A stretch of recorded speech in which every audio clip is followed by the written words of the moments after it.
Hey, hockey fans, T-Boss is 13-3 here with top shelf guest, St. Louis, Missouri native, St. Lawrence Saint, all-time leader for wins in the AHL by an American goalie and veteran of 652 professional games over a 14-year career, Mike McKenna. This episode is sponsored by Riverside Bike and Skate, Chippewa Valley Orthopedics and Sports Medicine, Dooley's Pub, Ryan Flagg at State Farm Insurance, Eau Claire Ford, and Market and Johnson. Mogi. So our buddy Mike Zook, who we're going to interview soon after this one, got us in touch with Mike McKenna, St. Louis, Missouri native, and he's got quite a story here. We're at the Centene Center in St. Louis, and we're looking forward to hearing your story. Hopefully we have a lot of time. Well, that's the problem, is it might take forever to actually get the whole story out. So appreciate you guys having me on. It's nice to have you guys in our city of St. Louis here. And like you said, Mike Zook's an ambassador for all of us and the alumni. And we've got a really good network here in St. Louis. It's great to be back in the city and part of it. Well, thank you for taking the time to be here. Like you said, a story for the ages. You played played for 22 professional teams over a 14-season career. How did it all begin here in St. Louis? Well, the big thing is that those 22 teams, I never thought that would happen. I didn't have any concept of being able to play pro hockey coming from St. Louis because nobody had really done it. We'd had a couple of people get into pro, but draft picks, man, I mean, before 2002 when I was drafted, we'd only had 4 ever from St. Louis. I didn't even know how to get to junior hockey. So wow. The start for me was just my family. My grandfather was one of the founding fathers of hockey in St. Louis. I mean, they used to have to drive 2 hours to Springfield, Illinois just to play on a rink that had boards. So, there's a deep-rooted family history for me that made it seem logical. Grandpa was an off-ice official at the Blues games, so was my dad, and they both played, and I gravitated to it because I got to go to so many of those games as a kid. So you mentioned your grandpa starting the association here, and actually your dad was on the very first youth hockey team in St. Louis. How cool is that? Yeah, 1961. So there's a picture from Clayton Ice Rink, and it's dad and 6 or 7 other guys, and a couple other coaches besides my grandpa were people that were affiliated back then with the St. Louis Eagles professional team that had been in St. Louis, and then stuck around town afterwards. And I mean, it was as grassroots as it gets. I mean, dad's wearing like gardening gloves, like there wasn't even access to proper equipment back then. And that's 1961. So, I mean, fast forward to where we are today in 2024, nearing almost 24 players from the St. Louis area that have gone on to play in the NHL. Our first player in the NHL wasn't until 2005 or 6 with Cam Jansen. So that incubation period from the first youth hockey player in 61 to 2005. Think about that time frame for what it took, and now how fast it's fast-tracked here in St. Louis. I was going to say, we saw the list of NHL players while we were taking a tour of the rink with Mike. And like you say, 1961 and, since the 2000s after the original player, how many have come up and established themselves? And you got some legitimate stars coming out of this town. Oh, well, for sure. I mean, you've got multi-Stanley Cup winner in Pat Maroon, Clayton Keller for the Arizona Coyotes, and on down the list. I mean, Ben Bishop had an incredible career in nets, and both the Tkachuk brothers, and I'll be remiss to not mention anybody here, but it's quite a list, and more coming. But the reason for that, why did it happen? It's because the Blues stuck around.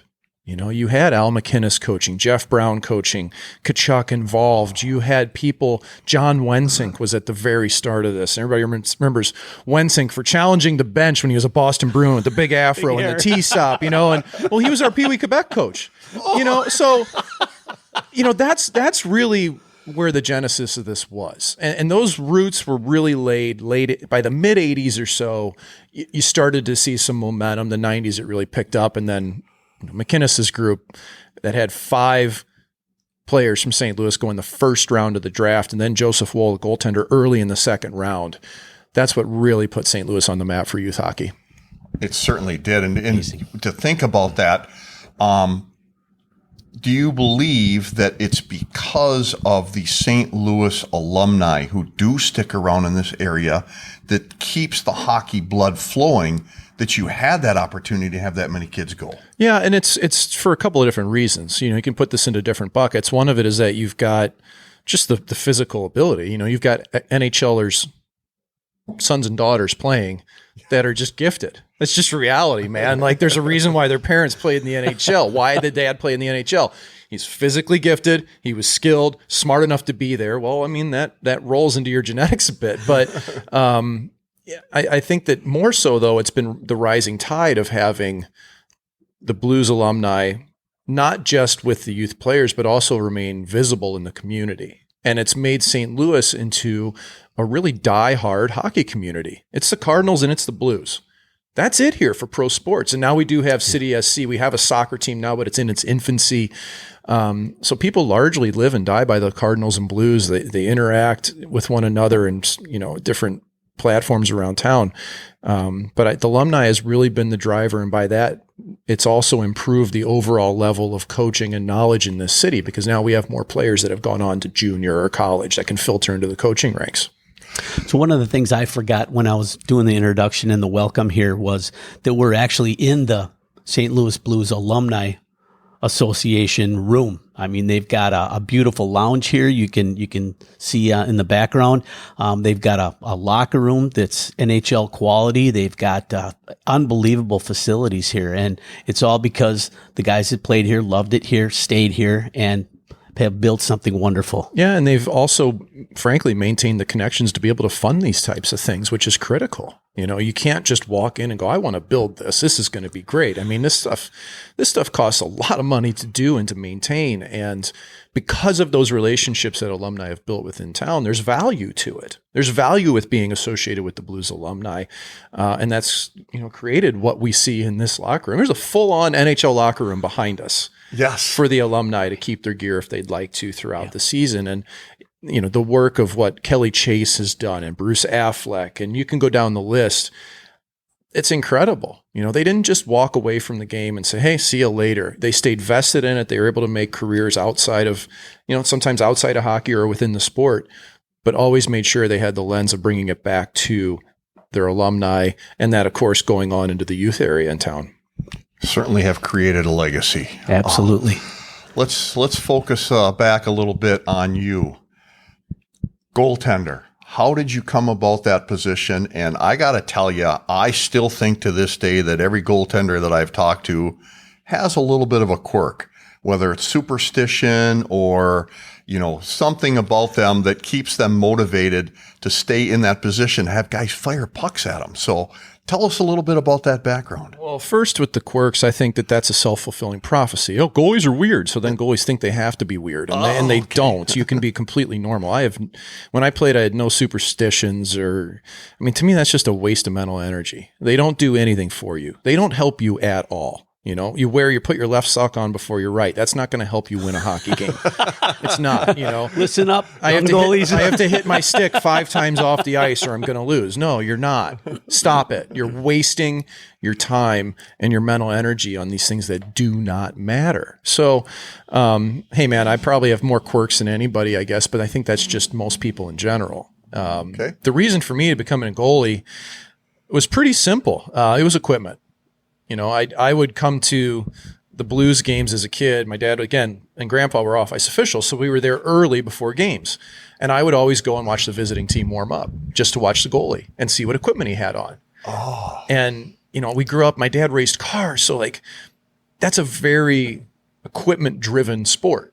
The equipment is a car. Mm-hmm. Yes. Now, those cars back in the 80s and 90s were incredibly modifiable. This is before computers ruined everything, right? Computers have optimized everything to the point where there's very little creativity because the computer can model what's going to be the best, and it's pretty damn close in real life. Sure. It's true for goalie equipment, too. And the goalie equipment, as it changed, allows the goalies to become better. It's part and parcel. Sure. Goalies are better athletes. They're bigger, but the equipment's really allowed for it to happen. I became a goalie because the equipment was everything for me. You could design your own mask. Eddie Belfour would come in the building, he had an eagle on his helmet. And Curtis Joseph's got this rad, heat and blue setup. Kelly Rudy's wearing bandanas. There was so much creative flair to it. And I've always said this, that I think the goalies are kind of the art kids of the hockey world. A lot of us. Now, there's other buckets.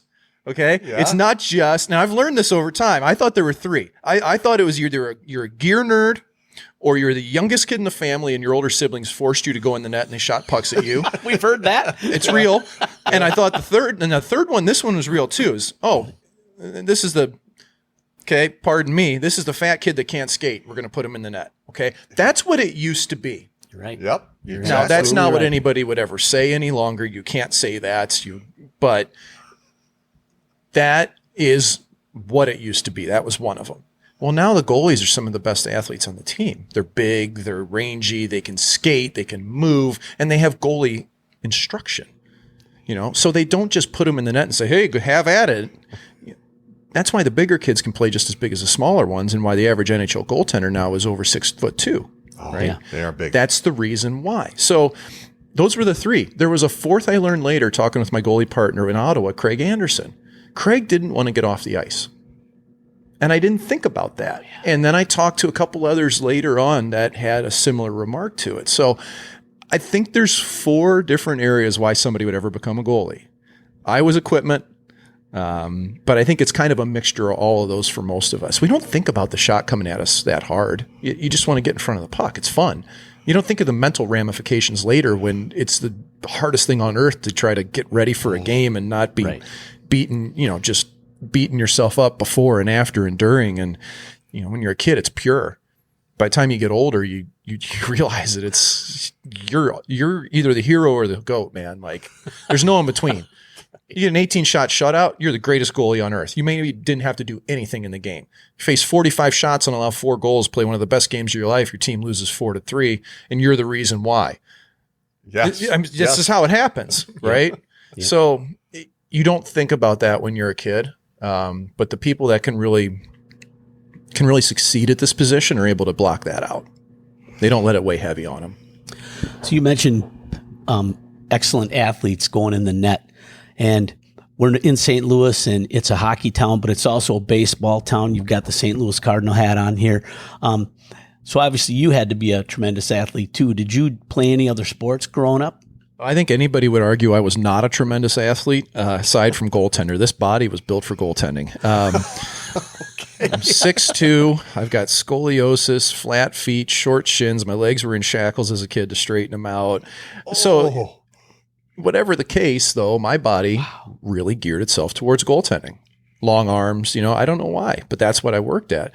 I mean, I was at least coordinated. Like, I was an okay baseball player. I was an okay tennis player. I did play other sports and I enjoyed them, but they weren't the traditional sports that when I'd walk into school, everybody'd go, wow, he's a great athlete. They'd go, he plays hockey? What? They didn't have a clue. And I was the only person from my high school that ever went anywhere, you know what I mean? And played at a higher level. Right. And nobody had any clue, because it was a niche sport back then, that if you want to objectively look at it in terms of success, not pure athlete, not who can do the most, who's the best at exercising, not who can bench press the most. And this will sound egotistical, but for my time, the 2 years I spent in high school in town here, I was the best athlete of anybody in that school when you look at the success down the road. Oh, yeah. Okay. Yeah, sure. Now, people don't like to talk about themselves and stuff. I get it. But sometimes you got to pat yourself on the back, though, to realize what you've accomplished and not forget that in life, right? And it's just reality. Like, it's how it was. I didn't think about that. So I think I was a better athlete than I gave myself credit for a lot, because there was no adulation to it. I didn't even think about it, because I was just off playing this weird sport and having the time of my life doing it. And then later on realized, oh, holy shit, like, I was actually pretty good at this, Well, you made it to the greatest league in the world. So must have been okay. Well, I didn't stick, but I did my best. Hey, so Well, I got really good at opening doors and wearing there, backup buddy. towels. You were in the show, my man. Oh, you're a right-handed catch. Did that give you an advantage at all?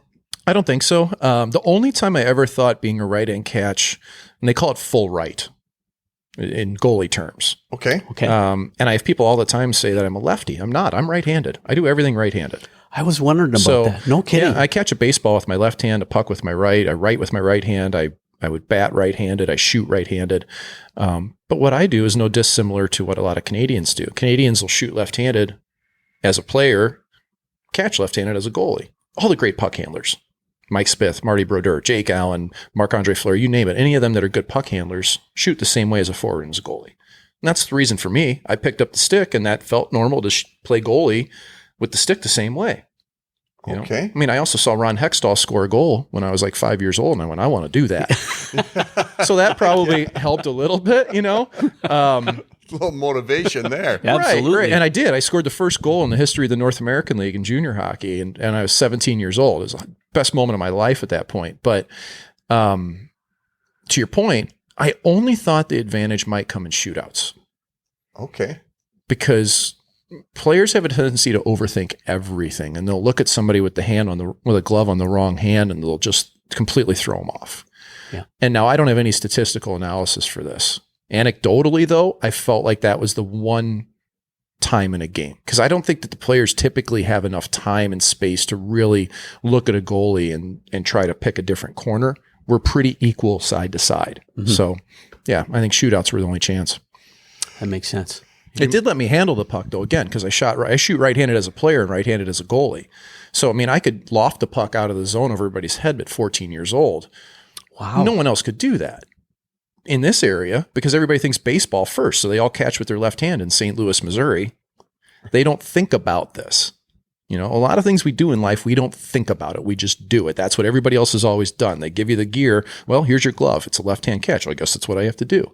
Yeah. Well, you have options. Yeah. You know, so Sure. I'm trying to promote that within the youth hockey kids now to try both sets of gloves and see what feels most comfortable for you. Interesting. I like that as a coach. Yeah. Yeah. Why stifle a kid?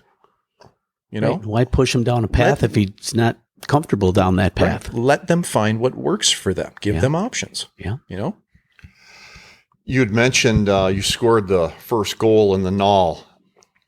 we didn't call it the null back then, by the way. That's a new thing. I had to learn that one. Okay. All right. Hey, this podcast is a learning curve. That's true. That is true. We're still learning every day. Did you go right to the junior blues after high school? Or how did your dynamic work at that point? During high school. Yeah. So I played at Kirkwood Youth Hockey, which is the youth hockey team that my grandfather helped found in St. Louis years ago. He used to open the rink for Pat LaFontaine early in the mornings when LaFontaine lived in St. Louis as a kid. And that's a whole full circle story I could tell where I ended up meeting Pat LaFontaine at the, I guess this was the 2016 AHL All-Star game that I played in. You know, he was one of the special guests for it. And I just walked up and I said, Pat, I've never met you before. It's an honor to meet you. But I want to know if you remember an old white-haired guy in Kirkwood, Missouri that used to open the rink. And his eyes lit up, and I go, that's my grandpa. And, you know, like I've had a few of these things happen in my life and career where it's just, how is this happening to me? Right. And even for Pat, you know, I'm sure it was a pretty special thing that Heck yeah. in this totally off the path city, you know, and Pat lived here from the time he was like 5 until 8. Right. And he left early and went to Michigan and then continued on his Hall of Fame career afterwards. That was an unbelievable moment. Yeah. So, I'm getting off track from where I was going there. But we were talking about the juniors. So so that's kind of where the genesis was. I started at Kirkwood Youth Hockey. I played high school hockey for 2 years in town, Parkway South High. I played 1 year at Creve Coeur because Kirkwood decided that they had 2 returning AA goaltenders and they didn't have space for me on the AA team. So I went to Creve Coeur, who needed a goalie, and that ended up being a good decision for Creve Coeur and not for Kirkwood.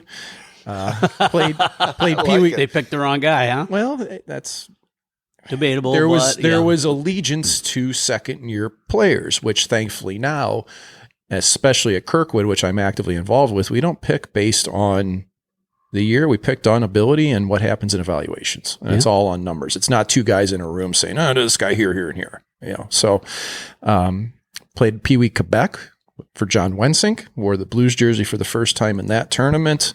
Then went on and played 1 year AAA hockey when I was 15. So I made AAA when I was 10. I was coached by a guy named Lindsay Middlebrook, an ex-NHL goaltender, played at St. Louis University. And Lindsay is like Mount Rushmore for me. Nice. I mean, he had the first goalie camp in town, Goaltending by Design, that I went to every year. Then he coached the AAA team. I worked for him at Johnny Mac's Sports for a summer in retail. You know, and we ended up having pretty similar careers, oddly enough. And he's he was a really important person to me. So that was the 1 year at AAA I played. When I was 10, I made it, and we looked at the financials and went, no way. We're not doing this. Yeah. Didn't make any sense. 10 or 12, whatever it was. I can't remember. But by 15, we circled back around and went, pretty good. Let's see what happens. Because I had to choose between what was called Junior B back then. That's now Tier 3 Junior A. Okay. I cannot stand how they call everything Junior A now. I wish it would be Junior A, B, and C and make it clear cut, because I think the moment you call it Junior A, you give people false hope, and it's turned into a cottage industry, and it's ugly. Yeah. Those are not the same. It's the same thing as, college hockey for years was club D1. And I think there's been a misrepresentation to a certain extent there. Club D1, D3, D2, D3. People in some markets think that's NCAA hockey, and it's kind of advertised as that. Yeah. But went on, played AAA, and then after that year, I had a monster year on AAA.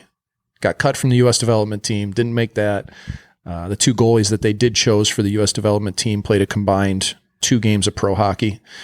So I didn't make that team, but I made the Junior A team in Springfield.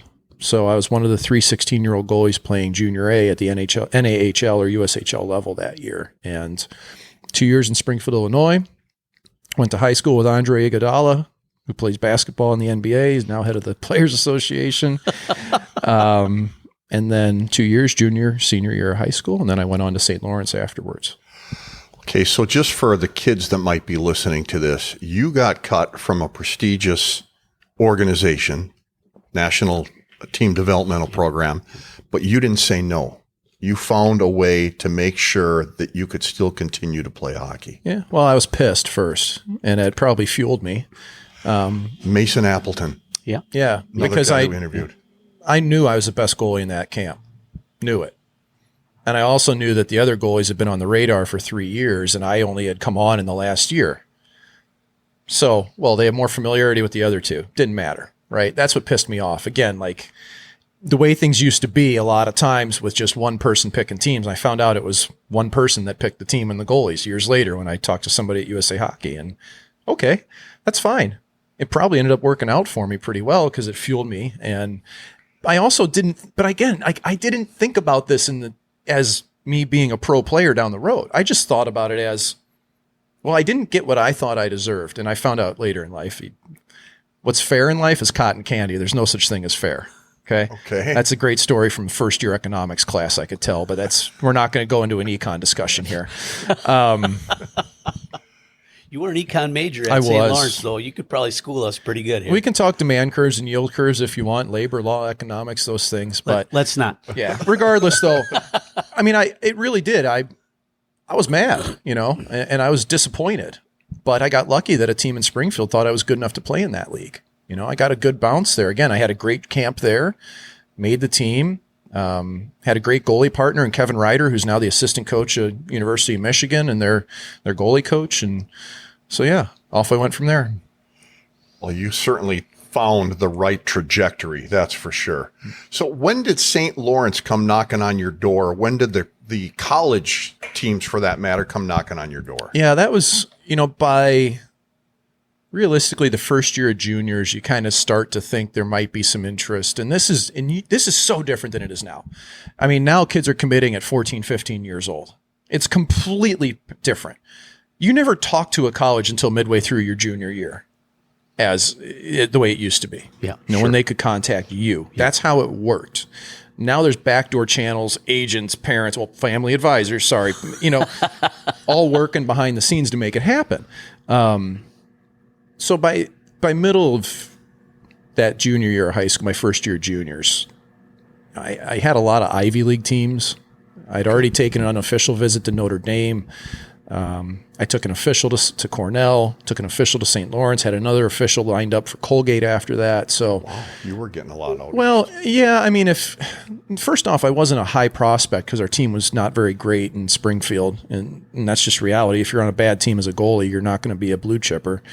It's just how it works. And so that was part of it, but it's also because I had pretty good grades and my SAT was, north of 1200. So that gets you a look at any of these schools out east. And that's just how it works. So St. Lawrence called and I had a connection. Jim Giason had played at St. Lawrence, a guy from St. Louis. Okay. Chris Margirio, another person, and Giason had made that call and said, hey, you got to see this kid. Nice. And so that helps. Like I talked about Lindsay Middlebrook earlier, Jim Giason's probably on that Rushmore for me as well as of important people in my career. And yeah, he made that call and they came and saw, and I started to talk to him pretty seriously by senior year. And by, I think, January, took the official visit, and they offered me a 3-for-4 scholarship, and I took it within about 3 days. So I told Colgate, I'm sorry, but I think I've got a great opportunity here, and went to St. Lawrence, and it's the best decision, at least in my hockey career, that I ever had the chance to make. Because in pro, you don't get to make a lot of decisions. So you mentioned earlier one of your old coaching, one of your old goalie partners is now an assistant at Michigan. Mm-hmm. And Michigan is going to be playing Michigan State here, in St. Louis at this Centene Center. Have you had an opportunity to reconnect with your buddy here about how they're going to do? And well, he's here for business. I understand. So I didn't want to bother him, frankly. And he's still, we're close friends, but this is the type of trip where you just leave people alone. Like, to me, that's the professional courtesy for that. Sure. Now Sunday, if they win and stick around, we'll see what happens. But there's a cool side note to that too. The goaltender that's playing for Michigan, Jake Berchowski, is, a former enrollee of goalie camps that I did in town with Bruce Racine, who does goalie clinics here and was a former NHL player as well, goaltender. And, Jake went to us for a bunch of years, played at Canisius for 4 years, transfers to Michigan. Now he's their starting goalie in his 5th year. And so it's really cool. Here's another St. Louis product playing on the big stage in NCAA. Yeah. And you had the same thing at Wisconsin. Kyle McClellan, another St. Louis goaltender, transferred, starting goaltender. Went to the same high school as I did. Like, really cool to see this stuff. Yeah, it's a close family, that's for sure. You played in the renowned Appleton Arena, 3,200 seat arena, and we interviewed a former St. Louis or St. Lawrence player a while ago by the name of Jordan Steinmetz, who speaks about this arena with high, energy. How would you describe your time there? Well, it depends your era. It's an unbelievable facility. Our boards, when I played there, were probably 50 years old. They were about this tall, stiff as a board. I mean, it was like running into a brick wall. Thankfully, as a goalie, I didn't have to do that often. The rink is just incredible. It's all wood. It's, the beams through the ceiling and the history behind it. And, you have to think about St. Lawrence being one of the few NCAA Division I hockey programs that is essentially at a D3 school. Yeah. Reason being, it was grandfathered in because they've played hockey at St. Lawrence since forever. Okay. I mean, since, my grandpa was born, I think, right? So there's a handful of hockey schools like that, lacrosse schools that are grandfathered in as Division I, and St. Lawrence is one of them. And the rink it's small. It's very intimate. The games against Clarkson are completely out of control. 10 miles down the road in Potsdam, New York. We're in Canton, New York. And it's a really special place. It's got its own, aroma to it. And aroma. That's a good way of putting it. I was going to say scent, but I went aroma. But man, it's weird though. Like, you walk in enough buildings throughout your career, and like the new ones are all sterile. They're all kind of the same, and that's not a bad thing. They're great. The facilities are wonderful, but I always really liked the old, shitty buildings, like a Syracuse or a Binghamton or in the NHL. My first game that I started was in the Igloo. You couldn't even see your teammates in the locker room because it was on a half circle. Just these weird quirks that, I don't know, gave things personality to me.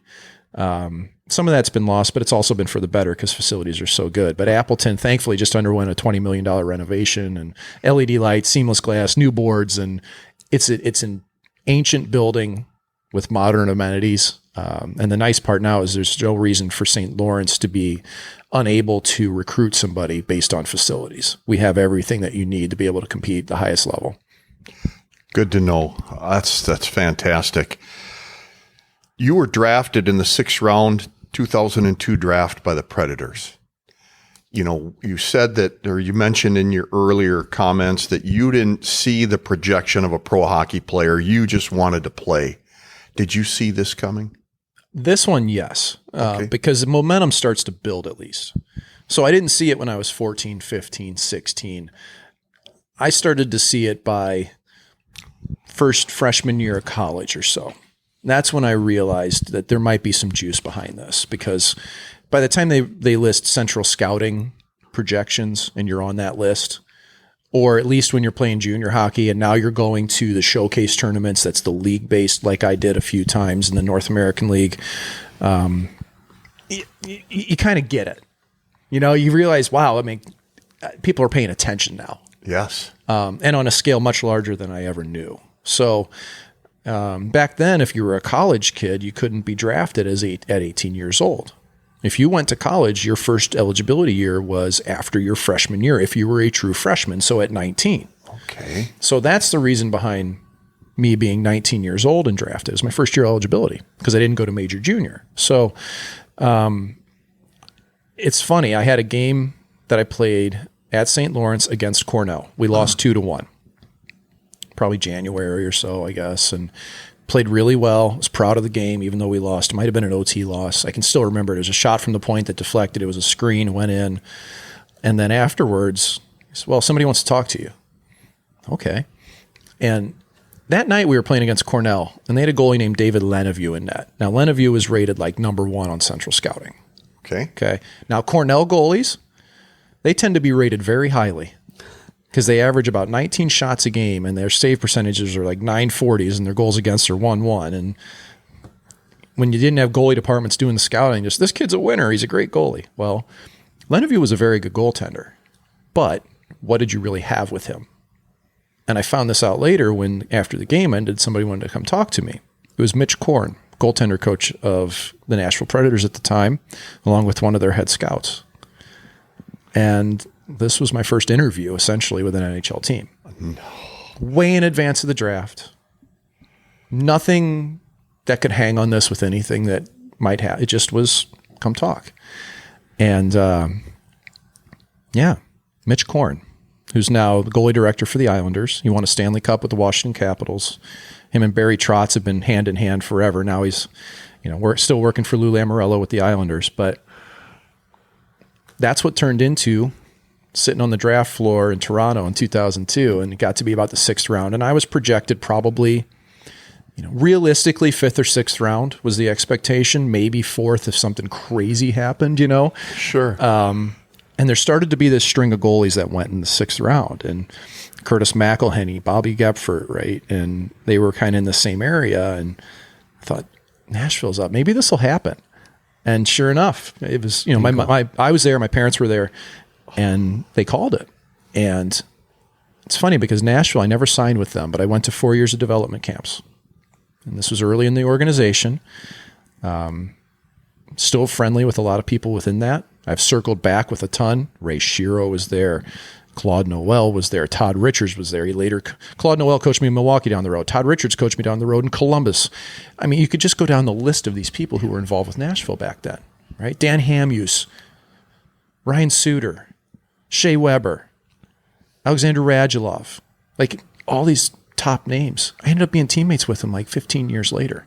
Hamhuis in Dallas. Radulov in Dallas. Barry Trotz, I run into him this summer in Nashville.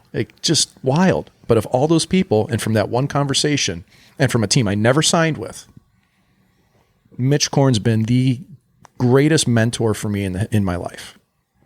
Wow. That is... and we went from doing the camps to me working goalie clinics for him, traveling on the road with him, doing those in the summer occasionally. I still work his goalie camp every summer. Couple days, do the video work. So been pretty lucky with this, guys, and that's that one moment. That's where it all started. Again, that didn't, they decided to sign some guy named Pekka Rinne instead of me. Oh, and it worked out pretty well. It worked out pretty well for them. And Pekka's probably got 50 sheets in the bank more than I do. Yeah. Pekka was a damn good goaltender though. Oh, yeah. And even though, again, I didn't sign with them, I got the most important professional contact of my life out of that. And now a great personal friend in Mitch Korn, somebody I would go to with anything. So pretty amazing. All right, we're going to take a minute here to shout out some sponsors. Thanks to our friends at Market and Johnson, longtime supporters of the great game of hockey and our youth throughout the Chippewa Valley region. And for all your family's insurance needs, see Ryan Flagg at State Farm Insurance in Eau Claire, Wisconsin. Ryan has been a proud backer of the hockey community for decades and continues to play the game himself. And Eau Claire Ford Lincoln Quick Lane with a large selection of new and used vehicles available. We buy nice used vehicles any day of the week except Sundays. Eau Claire Ford is here for all your parts and service needs for your vehicle. Ask us about our pickup and delivery options as well as Saturday service appointments. Visit us today in store or online at www.eauclaireford.com. Eau Claire Ford Lincoln Quick Lane, proud sponsor of the Breakout Sessions podcast. You started your professional odyssey for Vegas in the ECHL, the Wranglers, if I'm not mistaken. Did you imagine at that point that was going to end up being a 14-year career? No, absolutely not. Okay. I got done with St. Lawrence, got my degree in economics, learned all about those demand curves we talked about earlier. My dream of designing roller coasters died within the first month because I wasn't smart enough in physics and calculus, and had a pretty good college career that was really weighted heavily towards junior and senior year. That went pretty well. Again, didn't sign. And I thought, okay, well, I'm still a draftee. Maybe I've got a little clout here. Maybe I can get a job in the ECHL. That seemed like a good target. My agent at the time thought the same thing. And so I'm working at a sporting goods store called Johnny Mac's over the summer, not knowing what I'm going to do in the fall. And get the call. Well, think we got a deal for you in Las Vegas. All right, let's do this. So went to Vegas, played 2 years there. Time of my life. I went back for a third year and then got an American League one-way contract a week into training camp. So drove all the way to Vegas to get a deal in Portland, Maine. All the way back. Couldn't have been any further. So I had hopped on a plane and we had to get all the belongings from Vegas to Portland. That was like an $1,800 tab I turned into the Ducks that I thought they'll never pay. And then I realized, wow, okay, NHL has money. So I went out there. Glenn Gulletson was our head coach. Again, an incredibly fortunate bounce. Gully went on to be the head coach at Dallas and Calgary, currently assistant coach with the Edmonton Oilers. Just saw him a couple weeks ago. Unbelievable coach. Unbelievable guy. I mean, he promoted me. I mean, he got me opportunities at the American League level. Nice. That was your advocate. He didn't hold me back. Some coaches will selfishly do that at the ECHL because we got to win. Well, you know what? We had another goalie partner that could play. A veteran guy named Mark Magliarditi. My best, he was in my wedding, okay? My first goalie partner. And that allowed that to happen. But that's the difference between a good ECHL organization and one that's selfishly looking out for themselves. Gully promoted his players, and we knew that. That was a selling point. And Gully was just phenomenal as a coach and that. And so went out there, and my thought process was, I'm going to go to the ECHL and see what happens. I went to American League camp in Omaha, which was Calgary's affiliate, 2 years. And but that wasn't a contract. It just was go to camp, get ready. I thought I'd go to the coast and play 2 years, maybe 3 years. If I couldn't get to the American Hockey League, then I'd go to Europe and maybe play a couple of years. If I could, again, and then I'd be done. Probably, I thought realistically a 4 or 5 year pro career would be amazing. Maybe see the world a little bit, make a little bit of money, and then it's time to use that degree that I've got. Intern for 3 years, thought for sure I'd be managing money or whatever it was. And, within 3 years, I made it to the American League, and then a year and a half later, I got NHL games. And, by my third year, fourth year, I settled into that number 3 goalie role pretty quickly, once I got to the American League at least. And had to keep grinding. There were plenty of moments that I thought it was all over, but that's what ended up happening. I never thought 14 years. You think about that. Think about 14 years in one career. Yeah. To me, I'd never really crossed my mind because it's just what I did. But looking back on it, man, outlasted a lot of people. It's called perseverance. Yeah. Yeah. But I was just having fun, and it was my best source of income at the time. That was reality. That was realistic, but it's just I loved it. I didn't want to stop, right? Oh, heck no. And then I got to call time on it. That was the best part. I got to say, I'm walking away. I'm done. This is, I'm not hurt. I'm not having somebody tell me I need to leave the game or I can't find a contract. I got the chance to call it quits on my career at the end, which was great. So JC used the term odyssey, and that's a big word. It's the right word. And it's I think that is the right word. So I was reading up on you, and I saw a quote that somebody said that during your career, you bounced around like a puck on choppy ice. Would you agree with that statement? To a certain extent. It is true. Look at the number of jerseys. Yeah. Yep. I received a paycheck as a player from 14 different organizations. You guys, some people don't realize that's when you're in the American League, you're getting paid by the NHL team.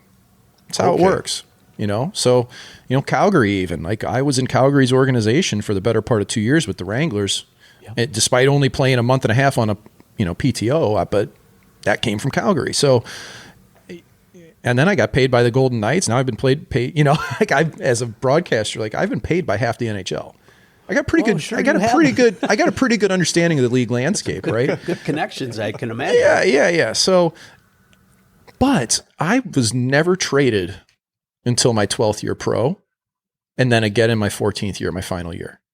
So I was only traded twice during that whole time frame. Almost all of my transactions were simply going up or down within an organization. Okay. And I take pride in that.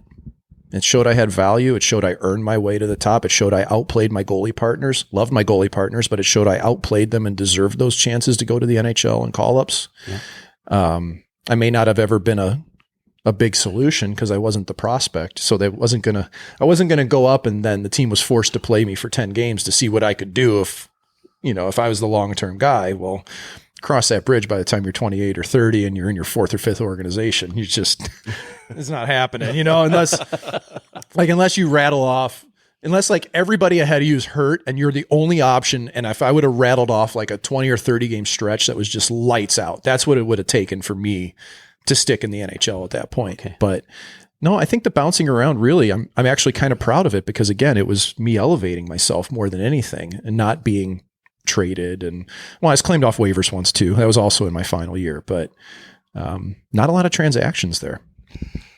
The story, it gets better though, when you talk about the 14 organizations, the up and downs, and within that story, there are other stories. And we understand that, didn't your bus catch on fire once? Oh yeah. We lit it up on the way from Portland to Providence.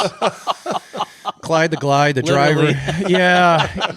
Kevin Dineen's kid was on the bus for some reason that trip. He was our head coach, and the right rear tire, bam! And we thought that we just thought we had a tire go out, which we did, but I don't know how this happened. It somehow lit up a hydraulic line or something in the back right, and Clyde pulls over on the side of the Massachusetts highway, and we see white smoke kind of billowing, and then Clyde's like 75. Clyde Huey's it and comes running back on, hey, everybody off, we're on fire. And by that point, it was black smoke coming over the side of the bus. And it was a inferno, man. And it wasn't a scary situation because we all just kind of got off the bus and it was routine. A fire wasn't out of control by that point.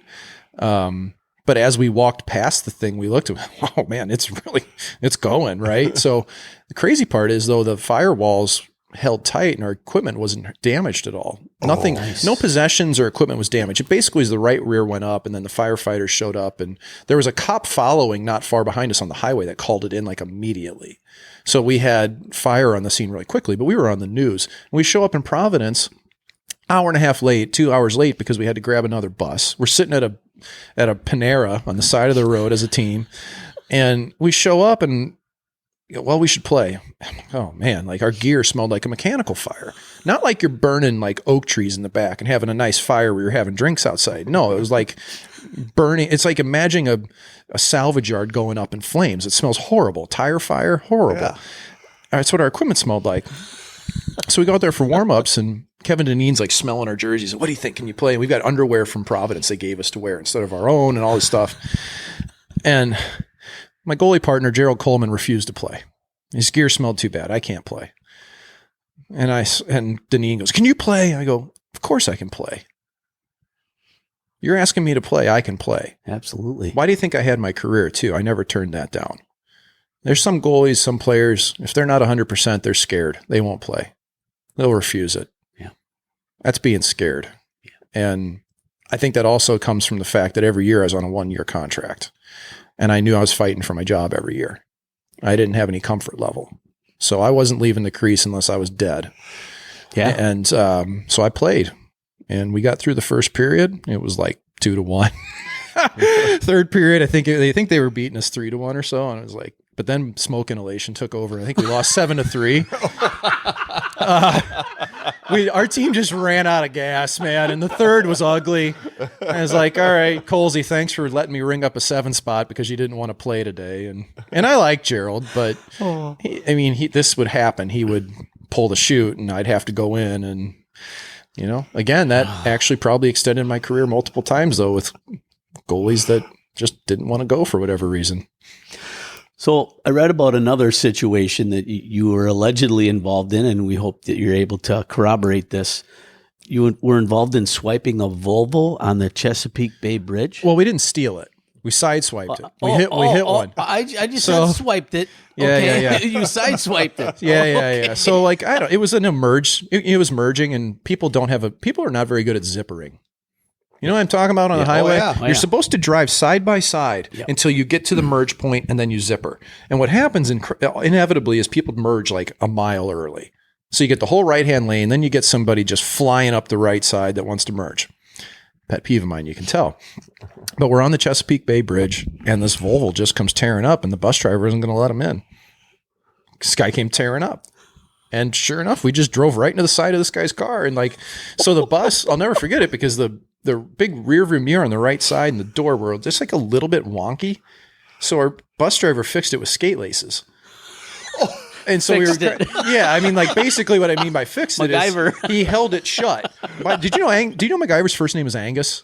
I did not know that. Well, I found that out when I got the box set as a Christmas gift one year, but he also played hockey. He was from Minnesota. Yes, he was. So we hit this Volvo and we didn't even have the cops show up. The guy driving the car was just like, and off we went. So, that one was kind of an aside, but it's pretty funny because we're driving down the road. And you can just see the skate laces flapping in the wind, And it's just like a reminder of what had happened. These things happen. Like in college, we hit a turkey, and the turkey just punted off to the side. And Jimmy, the wheelman, our bus driver's like, "Boy, I seen the whole flock coming. There's nothing I could do." And they were coming down this hillside on a 2-lane road and punted the turkey and it flew off and we think it was okay. There's a turkey feather stuck in the fiberglass and Jimmy the wheelman takes the feather and puts it in his hat for playoffs. It was on the way to Colgate.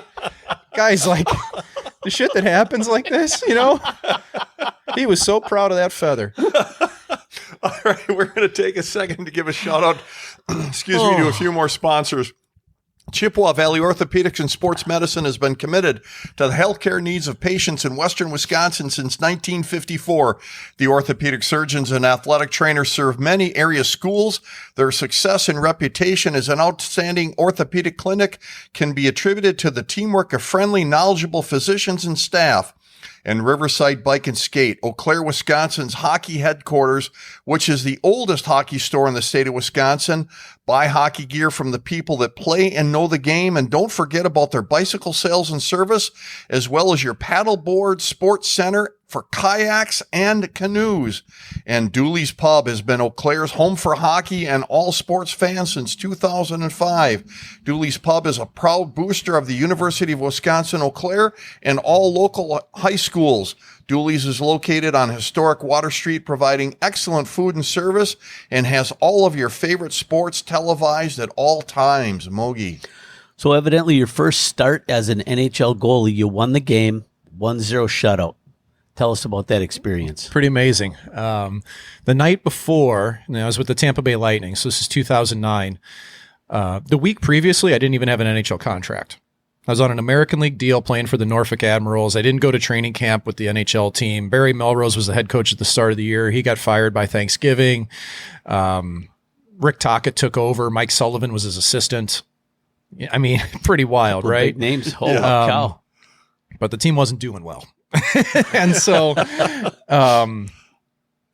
I walk in, sign a contract like February 3rd, and like that night I ended up getting tossed in midway through the game against the Islanders on Long Island in a snowstorm. And I think I stopped 11 of 11, something like that, but got out, handled the puck, felt comfortable. And it felt like an American League game from an attendance standpoint. We had more in Hershey a couple nights before. So it was kind of an easy entry into the NHL. Is that due to the blizzard? Snowstorm? Oh, sure. Yeah. Okay. And they weren't drawn back then either. Okay, Oh, so like true. the Isles were getting 12 or 13 a game maybe back then, and in the snowstorm and all that. Okay. But played that game, took the jersey off, looked at it, and went, I can't believe this. Like a year and a half ago, I'm in Vegas, right? And just, and really it was like, I did it. Yeah. Like, I did it. Like this is, You from made here it. from here on out, you can never take this away. I did it. Yeah. I couldn't believe it. And again, it's because I outplayed Kari Ramo in the American League. Like I earned that chance to presumably go sit on the bench the rest of the year. Well, it turned out that both goalies at the NHL level were injured, and I got to play a decent amount, which was not the expectation. I was supposed to go up and sit on the bench behind Mike Smith and maybe play like 2 or 3 games down the stretch, and ended up playing a decent amount. But so I got to play that first game, and we get on the plane, and it's a back-to-back. We're going from Long Island to Pittsburgh, and that's not a short ride. And, we get on the bird, and I'm starting the next night. And I'm wearing Norfolk colored gear. And back then, Norfolk has all primary colors: blue, yellow, red, white, black. So my gear is blue, yellow, and red. I'm wearing Tampa gear. I look like a kaleidoscope. I look terrible. And again, because I didn't have an NHL contract. Yeah. Right. So here I am in the NHL. Look totally out of place. But again, played pretty well. And then we go to Pittsburgh, and in Pittsburgh, you skate out for warm-ups in the old igloo, and the other team, the home team, comes out in your end and skates to the other side. So Max Talbot comes by and he goes, Jesus Christ, kids, nice pads. So I'll never live that one down. So that was my first start, was in Pittsburgh. Yeah. And first start in Pittsburgh. Think about Played that game. You're on the ice with some icons. Yeah, but they were young back then too. Crosby's 22 at the time, or 3, or I guess 24, but whatever it was. But Malkin, and you go, wow, there's some big dudes out here. Ryan Whitney was on that team. Crosby, Malkin, Letang, you name it. Marc-Andre Fleury. My first start was against Marc-Andre Fleury, and we were leading 3-1 going into third. We lost 4-3 in overtime, and I remember, man, I knew I could do this. I played pretty well, but a couple penalties, a couple goals against. I look at video now and how I'd play things differently, like all these retrospective things. Yep. And then a couple nights later, I got to start in Tampa Bay, and it was against the Islanders again, and 1-0 shutout. My parents were there. I come off the ice. My dad's there, gives me a big hug, and first star, all that stuff. And wow, Don Koharski was refereeing the game. Don coached our team in Pee Wees here in St. Louis for Creve Corps. Oh, you're kidding. Yeah, he called 2 of the most frivolous minors on the Islanders in the last 5 minutes too. It was awesome. Now that he's retired, I feel comfortable talking about this. The problem is, Kyle Okposo came out of the box with 8 seconds left and got a breakaway right out of the box because our guys just couldn't hang on to the puck and snap it around on the PP. They threw one away in the neutral, and I had to save a breakaway with 7 seconds left, blocker side to the corner. And but yeah, Coho refereed that game, and he was our Bantam, not Pee Wee. He was our Bantam coach here in town. And so, again, really unbelievable full circle thing, and there's Dad, and I come off the ice afterwards, and my dad hands me this booklet I mentioned my grandfather being an off-ice official with the Blues. My dad is as well. Grandpa passed away a long time ago now. Crazy to think how long it's been. But he'd been gone for a decade at that point. And Dad handed me this pamphlet that was from the NHL awards ceremony earlier from like the mid-90s or so. And my grandpa was there for 25 years of service for the NHL. Oh, nice. And they gave him a watch and then presented. And my grandpa had written in this pamphlet a letter to me. And I was like 10 years, I don't even know if I was 8, 9, 10 years old when he wrote this at the time, but it was, Michael, you'll hope you get as much out of this game. I can't even remember what it was because I was crying by the first, I can imagine. you see somebody's handwriting that you recognize, and he had beautiful penmanship because he was a, engineer by trade, and just said, I hope you get the chance to play, but if not, you'll always be my number one, and this type of stuff. And I didn't know that existed. And your dad showed it to you for the first time after that game. Yeah. What a memory. So, I probably ruined it with the tears falling off me, but I couldn't function after that for a while. And I can remember even waking up that night, like just overwhelmed, like crying, like just overwhelmed. It was just an emotional moment where I don't know whether I was elated, happy, sad, all these things at once, where it just was. And, if he could have seen that, again, being a founding father and having no clue how to get to the NHL, or if that was even feasible to have done that, what he would have thought. If he'd seen all this here in St. Louis, oh man, yeah, and what it's become, it's hard for me to describe. So you want to talk about a good first win? It doesn't get any better than that. And it was all downhill after that because, I didn't have another shutout and not many wins after, but if that would have been the end of everything, man, that would have been A-okay by me. Wow. Beautiful story. Yeah. Beautiful story. All right. Let's talk about, I think it was you were with the Devils and you came to play in your hometown, St. Louis. How did that feel strapping on to come out against the Blues? Hardest game I've ever had to prepare for sure. Got called up the day before. John McClain was the head coach of the Devils at the time. John was our head coach in Lowell the previous year. We had a great season together. It was the first time a Devils minor league affiliate made the playoffs in like a decade. Okay, so this was a big deal. John did a great job. Really enjoyed him, and team needed a boost at the NHL level. He goes, "You're playing." Holy shit! Okay, okay. And I had played games. I don't know, a dozen or half, more, maybe more of that with Tampa, but it'd been a couple of years, and I hadn't played at all. Played one preseason or so, and okay, here we go. And the hard part about playing in your home city is that you can't hide at all. I don't know how many people were in the stands. A lot, because we had a lot of tickets that were given to us. I won't say by who or how or what, but we did. And that was really unbelievable. The crazy part is one of my best friends got married that day. So most of my closest friends couldn't even be in the rink. So they were like, they're like checking the scores at the ceremony. Because this is before like social media too, right? 2011 or 2010. And so I can just remember walking in the building, and I was in that rink from the moment they opened it for, every game. That's how the off-ice officials always were given season tickets. And so I saw so many games. I was there from the inception. I was there when Brett Hull was there, and Chris Pronger and McInnes and Pavel Demitra and Keith Tkachuk and all these names that were going through my head. And the hard part for me, though, again, tied back to my grandpa and just thinking, like, if he could see this, like, I can't wrap my head around this. And so I kind of just shut everything off that day. I didn't really talk to anybody, which is rare for me. Like, when my friends said, like, I just turned, even back then, your phones are like T9 text, so it was easy. I just set it aside. But we ended up losing it 3-2 and played pretty well. I remember getting through the first period, and we maybe were down 1-0 or something after the first. Pietrangelo scored. Puck was between my legs. It was his second career NHL goal, and the referee could see it. No one else could. And the referee's going, "It's free." And Pietrangelo pulls it out and puts it in. And then we got through the second period, though, and it was like 2-1. And that's when I started to feel okay by that point. Because, I knew I'd at least like shown pretty well. Oh, absolutely. And then we had a deflection. I think it was Brad Winchester, third period, ended up beating us. But it was a good game. I was proud of the game, but I was also really happy the game was over. Because again, it's not just people in the building, it's people watching too. It's like everybody you've ever grown up with, you realize has their eyes on you in this city. Everybody you ever played with, everybody you played against, all your friends, and they're all rooting for you. Maybe they're not all, maybe some are rooting against you.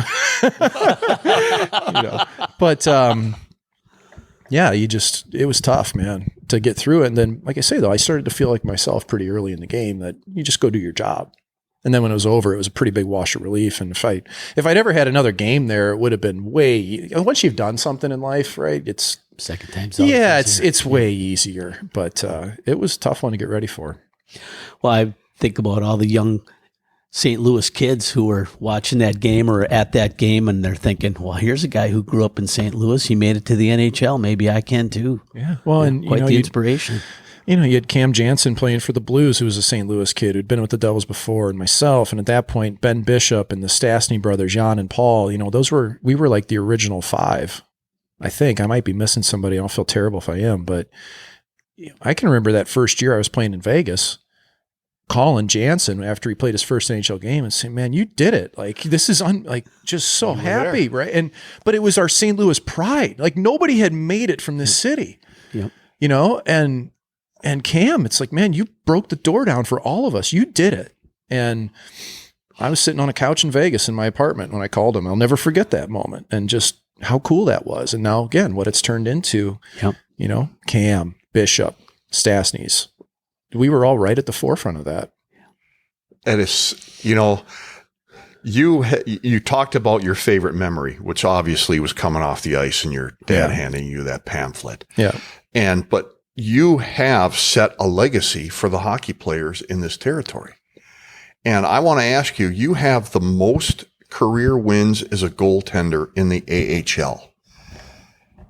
How does that feel, and what do you think that means for other goaltenders coming out of the USA? Well, I'm proud of it. It's some people say, "Oh, it's the minors or whatever," and I don't think if anybody wants to slag on that, they don't realize how hard it is to keep a job in the minors that long, and to keep winning and to stick with it, and it's kind of the same way with like Jansen. You'd still get people, "Oh, he's just a fighter." Okay, you go fight your way to the NHL. You go right ahead and fight your way to the NHL. Go for it. Let us know how easy it is. That's the respect I have for him and what he did. I can't even describe it. But it is like you end up leading something, man. Like number one as an American, I'm really prideful of that. You used to walk into locker rooms. I would, go to your agent's camp in Toronto. They're calling you Yankee all the time, and they're, hazing you and trying to throw your gear in the trash. And the Canadians didn't want the Americans to be any good, and they let you know. So I was proud of that. And at one point, it was myself and Ryan Miller were the top two American winners, him in the NHL and myself in the American League. And again, I realize it's the minors guys, but still, you start climbing up into top 10 all time in anything. And I think I'm 6 or 7 in the American League. No one's even close to me that's an American. I mean, I don't know how long it'll stick around because players used to play in the American League a real long time. Sure. It really doesn't happen like I did any longer. Yeah. They go to Europe. You make more money, right? I never went to Europe. I liked where I was. So I was proud of that. It's kind of the same thing. Portland Pirates, I was the all-time wins leader and the team got sold the next year, So I was kind of thinking, forever. I was like, man, this might be my one franchise I can I might get a Hall of Fame induction out of this one, And they sold the team and moved it, but damn. Yeah. So close. But if anything, though, I think it shows that in hockey, you can make a great living even in the American Hockey League. It's unionized. It was unionized before the NHL was. Players are making...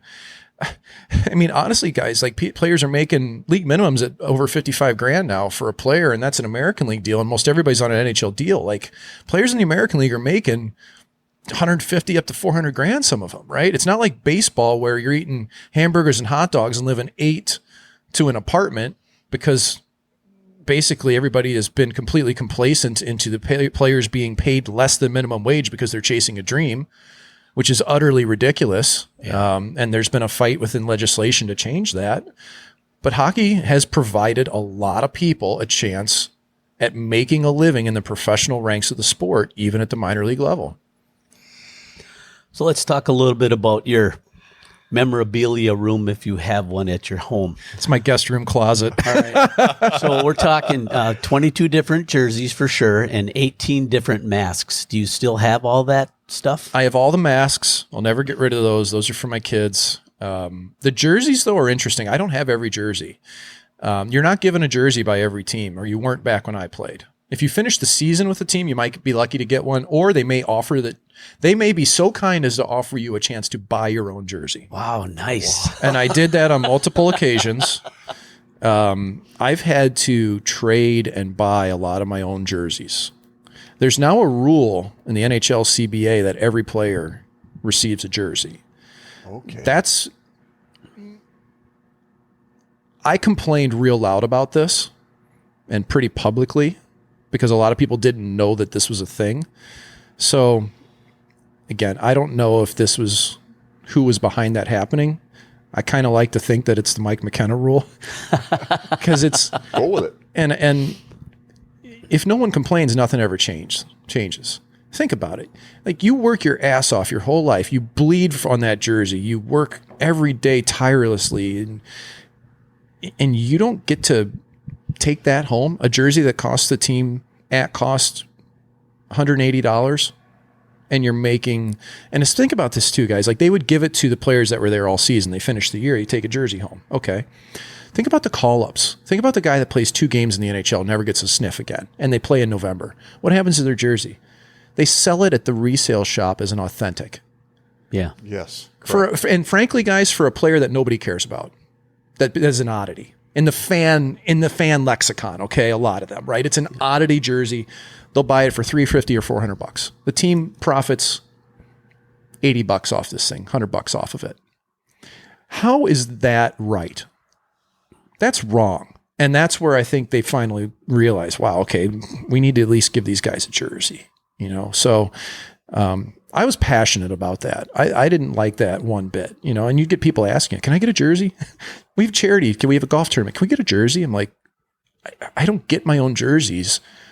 And even to buy one and an authentic and get it everything else, I'm like, I'm on minor league deal. I can't afford to do that for you. I'm sorry. Right. Yeah. But that was the thought, was you get all this stuff and you don't. You get your equipment.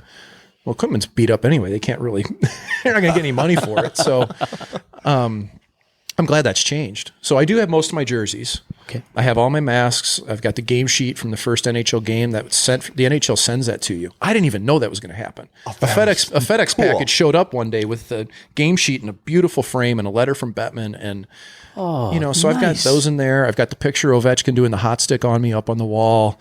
I've got, you know, it's in my guest room closet though for a reason, because I don't want my house to be a shrine to myself. I mean, I've got a family. Sure. Yeah. So some of my goalie pads hang in the basement, some important sets, but I purposely tried not to keep too much of that stuff because it can overrun your house, and I'm afraid of becoming a hoarder. I don't want to do that. So it's calculated, but the jerseys and masks, those are for my kids. Big time. That is.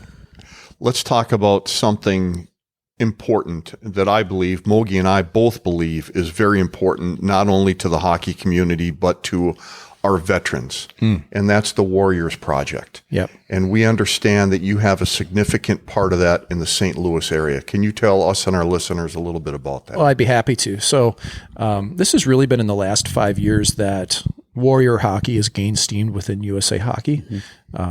It's still under the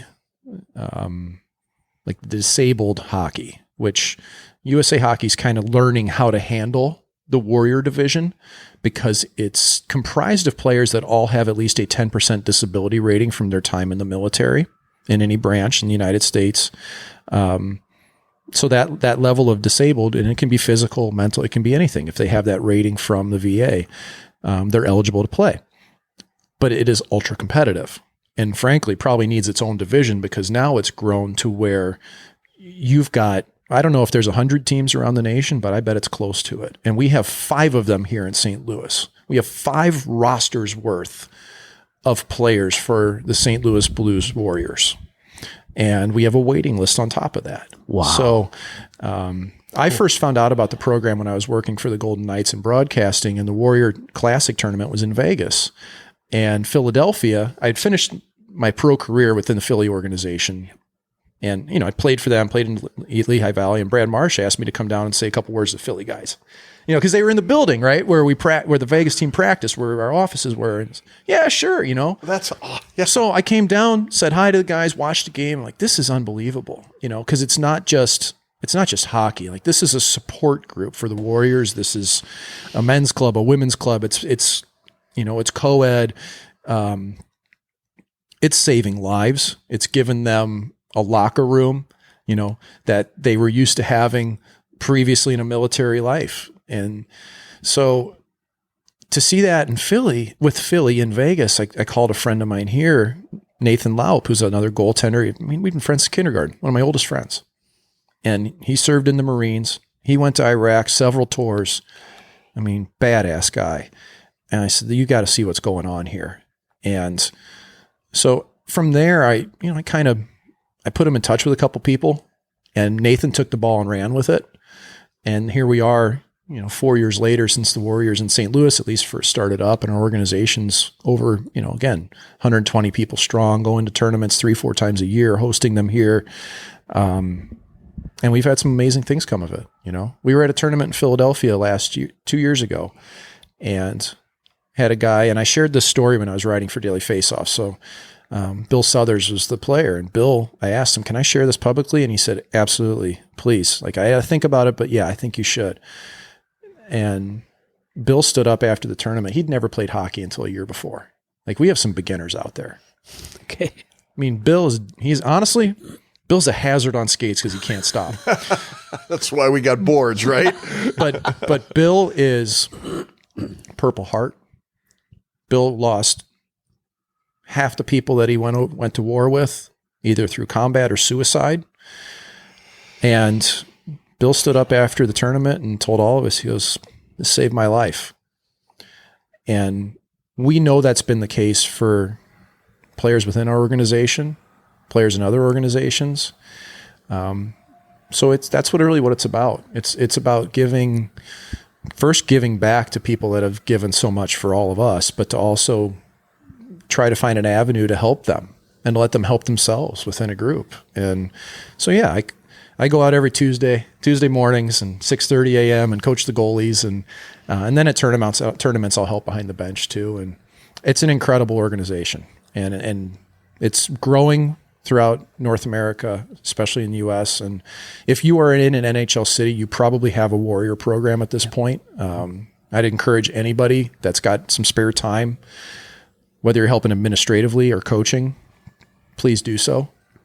They all need the help, from the coaching administrative standpoint. Yes. It's been incredibly rewarding, and some of those guys are my best friends. So we've had an opportunity to we went to the Hendrickson Foundation tournament last summer. We're going back this year, and we actually had an opportunity to interview Danny Hendrickson, the executive director, and he had a Warrior gentleman with him there promoting the program. Are you guys heading up to that tournament? Team will be up at the Hendy again this year. I was there last year. This year I won't be able to make it. It's kind of, your timing on this is kind of what you can give. But sure, going to these tournaments, when you roll in 4 and 5 teams deep, man, the coaches, the players play their 1 or 2 games a day.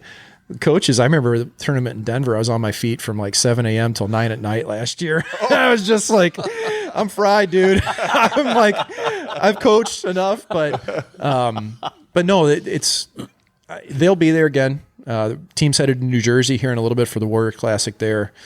We've hosted the past 2 years here at Centene Community Ice Center in St. Louis, our own tournament. And yeah, you'll see 40, 50, 60 teams show up for this. It's really busy, really cool to see. You did share with us one story of a friend who, this has really turned his life around. We know that there's countless stories like that. Are there any others that you can think of that you could share with us? Well, we've, not at that personal of a level, but it does a disservice to speak about this in generalities. For these types of programs and the dire need for action and help and support comes through very blunt wording. We've taken the gun out of somebody's hand before, okay? And that's again, it's more powerful when you hear what this actually means. And that's happened again. Almost every team's had people. And this is an epidemic amongst our veterans that they come back and they're lost and maybe their home life isn't great, maybe work and just changing from going and having PTSD and all the things that come from being in combat. And away, and even our veterans that didn't serve in combat or have spent time away from home, at least being stationed in other places. And you can't really oversell how much there's a need to support. And for me, it's not dollars. Dollars help. I mean, hey, the Blues Warriors will take we will take, you know what I mean? Like, you want to sponsor this team and support this team. Hey, they're happy to take the financial aid. Time is the most important thing you can give in life. There's nothing more important than time. And I see this all the time. Oh, I'd love to help. How can I help? Be there Tuesday, right? And sometimes it's tough to get people that want to do that and volunteer to do that. And there's no profit motive to this. You know, I volunteer my time. I show up because I want to help these people. And I know that our group of coaches here, Don Harvey and some others that are critical in this area, it's the same way. It feels like, to me, my duty to them to be able to give them what I've learned from hockey and let them enjoy this sport and get even more out of it. Well, thank you for that. You don't have to thank me. We thank them. Well, isn't that the truth? And while we're on the subject, I want to give a quick shout out. We had a previous guest on by the name of Stephen Hardy, who lost his son in combat, and he started an organization called Operation Hat Trick, and also assists our warriors that have come back from overseas. And to the people, to the volunteers, to our veterans, we thank them for what they've done and what they are doing. And Moog, you got any other questions you can think of? Not after that. No, I'm so overwhelmed by that. We've heard stories from previous veterans and what it means to them. And you talk about the gentleman telling you it saved his life. And it's true. It's probably a lot like therapy for those guys, talking with people who've only been where they've been. And it's like-minded souls together. Yes, they have a lot of fun. They get out there and play hockey, but that locker room time is precious. And you folks just allowing them that time and opportunity, and you're there and you help coach them. Yep. But really, you're there to get them together so they can work on stuff and even help themselves, help each other, help themselves. So what you folks have done is phenomenal, and we commend you for that. Yeah. That's amazing. It's like I said, I don't do this for glory in any way. It's they're just a cool group, man, more than anything. And there's such a similarity between a troop or a brigade and a locker room. And I've always thought this, when you look at my career, how many times did I move around? Endlessly, right? Yes. Well, we feel a kinship in pro hockey to people in the military. You're stationed somewhere else. You go abroad. You miss time with your family. There's a lot of parallels there, And, in hockey, you can get traded and you're moved the next day. You can get sent to combat quicker than you can say Jack Robinson, right? Like, these things go like this. And so I think that's part of the reason why we all bond together so much, and partially why we like being around them. And they're fun too, man. Like, these guys they can throw down, they can party. But it's, but yeah, it's like you said, it's a support group more than anything else. And we're all very aware of that, and, do the best to foster that environment. And, that network that's created out of it, even if it's not in the locker room, everybody knows somebody, right? So if they need the resources too, we've had a lot of people that have gotten jobs out of those connections and improved their professional lives, again, from having a group with that much strength to it, 100, 120 people. It's a pretty wide net that you cast. Yeah. So good deal all around, and it all ties back to hockey. And again, thinking back to 1961 with the first youth hockey program and no NHL team to where we're at now, there's a lot of pride in that, Well, your grandpa started it. What a family connection. And look, when he started it, and look where you are now. Yeah. You're still doing it, wonderful things for the game. So what a family legacy you're leaving to. It's cool. And I've got 2 daughters that are playing. My oldest daughter is a goaltender. My wife hates it. She's furious about it. Youngest is still deciding if she wants to be. She just likes to be out on the ice with her friends. But even the girls' game here in town has grown so much that it's really exciting. My girls can do anything. I didn't miss out by not having a boy. I've got two incredible girls, and my oldest daughter, man, watching her play goalie is just, man, it's amazing. Like, we can talk afterwards in a language that not many people know. True. And I circle back to what Grandpa would think, seeing her, kicking butt out there and not being afraid of the boys and slashing them when they come through the crease and, all those fun things. And and it has come back because, we'll both, this summer I'll be going into the St. Louis Amateur Hockey Hall of Fame, which Grandpa was in the inducted first class of. And that's, we're the first multi-generational family. So it's Congratulations. Thank you. It's amazing. And it's not me. It's just that it's Grandpa, right? Like, I mean, if somebody could see this, you think about that all the time. So been pretty fortunate. Wow. Mike, your time has been nothing less than precious to us. It's phenomenal that we had the opportunity to meet you. Thank you for all that you do and have done for the sport of hockey. Well, the sport of hockey's given me everything in life. So it's easy for me to give back to it when it means this much. And the most amount of joy I get right now, truthfully, I have as much or more fun being on the bench with squirt level hockey, 10U hockey, than I ever did playing. Because it's not the self-gratification as a player that you get. It's one person. You get to see 13 kids grow and develop and love the sport and come to the bench with a smile. Yeah. It's the best thing on earth. So that's the power of hockey for me. Ladies and gentlemen, please don't forget to leave a comment or a thumbs up for us. It helps us stay in the game, and we appreciate your time. Mogi? Another huge thank you to our special guest, Mike McKenna, as well as you folks, our faithful listeners. Please remember to visit our sponsors, Riverside Bike and Skate, Chippewa Valley Orthopedics and Sports Medicine, Dooley's Pub, Ryan Flagg at State Farm Insurance, Eau Claire Ford, and Market and Johnson. Please follow us on your favorite social media platforms, and remember, folks, until next time, keep your head on a swivel and stay on your inside edges.